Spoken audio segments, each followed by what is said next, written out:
কেউ যদি তোমাকে কোনোদিন ছোট করতে চায় তাহলে বুঝে নিও, জীবনের পথে চলতে গেলে এমন মুহূর্ত আসেই যখন কেউ আমাদের ছোট করতে চায়, অবমূল্যায়ন করে, তুচ্ছ করে দেখাতে চায়, কখনো কথায়, কখনো আচরণে, আবার কখনো নীরব অবহেলায়। এই পরিস্থিতিতে মানুষ ভেঙে পড়ে, আত্মবিশ্বাস হারায়। কিন্তু স্বামী বিবেকানন্দ আমাদের শেখান, এই ছোট্ট করার চেষ্টার মধ্যেই লুকিয়ে থাকে আমাদের শক্তির আসল পরিচয়। স্বামী বিবেকানন্দ বলেছেন, যে মানুষ নিজেকে দুর্বল ভাবে সেই দুর্বল হয়ে পড়ে। কেউ যদি তোমাকে ছোট করতে চায় তাহলে প্রথমেই বুঝে নিতে হবে সে তোমার ভিতরের শক্তিকে অনুভব করতে পেরেছে বলেই তোমাকে দমিয়ে রাখতে চাইছে। শক্তিশালী গাছেই তো ঝড় আঘাত হানে, শুকনো ঘাসে নয়।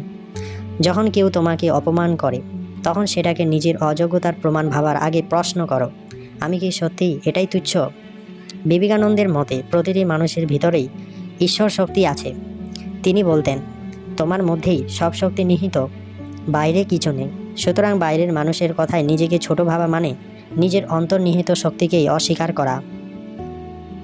অনেক সময় দেখা যায় যারা নিজে জীবনে কিছু করতে পারেনি তারাই অন্যকে ছোট করে বা ছোট করতে ব্যস্ত থাকে। বিবেকানন্দ এদের মানসিকতাকে স্পষ্টভাবে চিনিয়েছেন। তার মতে হীনমন্য মানুষই অন্যকে হীন প্রমাণ করতে চায়। তাই কেউ যদি তোমাকে নিচু দেখাতে চায়, বুঝে নিও সে নিজের ব্যর্থতার ভার তোমার গাতে চাপাতে চাইছে। স্বামী বিবেকানন্দ আমাদের শেখান আত্মসম্মান বোধ।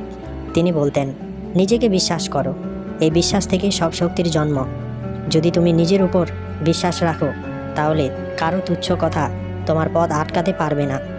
অপমানকে তখন তুমি বিষ নয়, ওষুধ হিসাবে গ্রহণ করতে পারবে, যা তোমাকে আরও দৃঢ় করে তুলবে। জীবনে যারা মহৎ হয়েছে ইতিহাস বলে তাদের প্রত্যেককেই কোনো না কোনো সময় ছোট করা হয়েছে। বিবেকানন্দ নিজেও ছিলেন সমালোচিত, উপহাসের শিকার হয়েছেন তিনি, কিন্তু তিনি থামেননি, কারণ তিনি জানতেন লক্ষ্য বড় হলে বাধাও বড় হবে। ছোট মানুষ কখনো বড় স্বপ্ন দেখে না, তাই বড় স্বপ্নদর্শীদের ছোট করার চেষ্টা চলে। আরেকটি গুরুত্বপূর্ণ শিক্ষা হলো প্রতিশোধ নয়, প্রস্তুতি। বিবেকানন্দ কখনো অপমানের জবাবে অপমান করতে বলেননি। তিনি বলেছেন নিজের চরিত্র ও কর্ম দিয়ে উত্তর দিতে। যখন তুমি নীরবে নিজের কাজ করে যাও, সাফল্যই তখন সবচেয়ে শক্তিশালী উত্তর হয়ে দাঁড়ায়।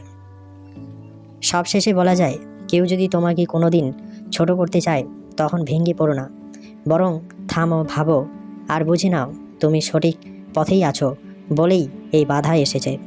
স্বামী বিবেকানন্দের ভাষায়, উঠো, জাগো এবং লক্ষ্য না পাওয়া পর্যন্ত থেমো না। এই মন্ত্র বুকে ধারণ করতে পারলে পৃথিবীর কোনো শক্তিই তোমাকে ছোট করে রাখতে পারবে না। তো বন্ধুরা, আজকের ভিডিওটি ভালো লাগলে একটি লাইক দিয়ে চ্যানেলটি সাবস্ক্রাইব করবেন। ধন্যবাদ সকলকে।